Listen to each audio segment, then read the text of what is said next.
Corruption costs the world about $1 trillion every year. It transfers wealth from the powerless to the powerful. A corrupt people cannot trust their own society. Globally, corruption is the norm. I was surprised that some cultures had found a cure.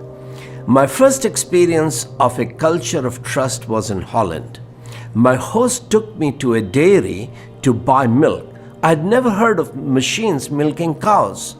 No one was selling the milk. My friend just opened the tap, filled his jug.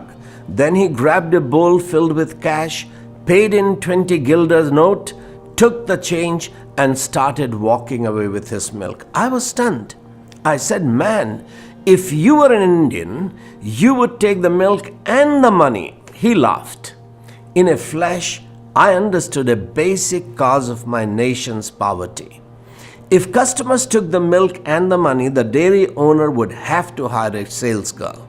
But if the consumer is corrupt, why would the supplier be honest? He would add water to increase the quantity of milk. Frustrated by watered down milk, the consumer would ask the government to appoint milk inspectors. But why should the inspector be honest? He would take bribes and allow adulterated milk to be sold. The consumer will have to bear the cost of the milk, the water, sales girl, the inspector, and the bribe, none of which add any value to the milk. In paying for them, the consumer pays simply for his sin. Paying for all this means that you don't have money left to buy products that actually add value, such as milk turned into ice cream or cheese. How did Holland create a culture of such integrity? Medieval Europe was as corrupt as India is today. Holland's Reformation began in the soul of a German monk called Martin Luther. He struggled to find purity of heart. He followed all the religious rituals of his church, fasted and prayed, went on pilgrimages, confessed every sin he could think of, but none of these gave Luther an assurance that all his sins were forgiven or that he was accepted by God.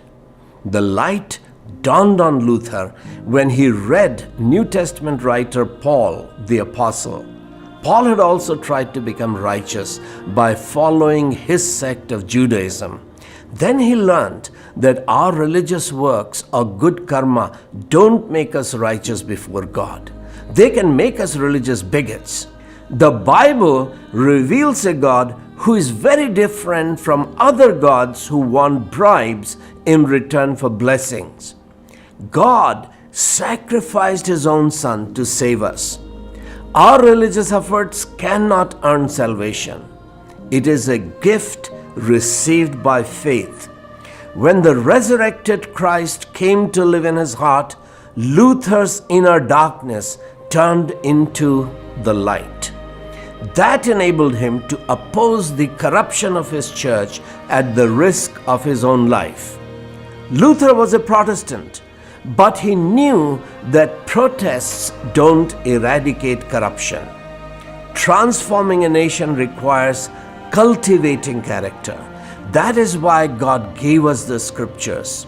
Apostle Paul wrote, "All scripture is given by God's inspiration and is profitable for correction and instruction in righteousness, that the man of God may be complete, thoroughly equipped for every good work." The desire to reform his nation inspired Luther to translate the Bible into German and promote a national education system built upon God's Word. Poverty does not cause corruption. Corruption causes poverty.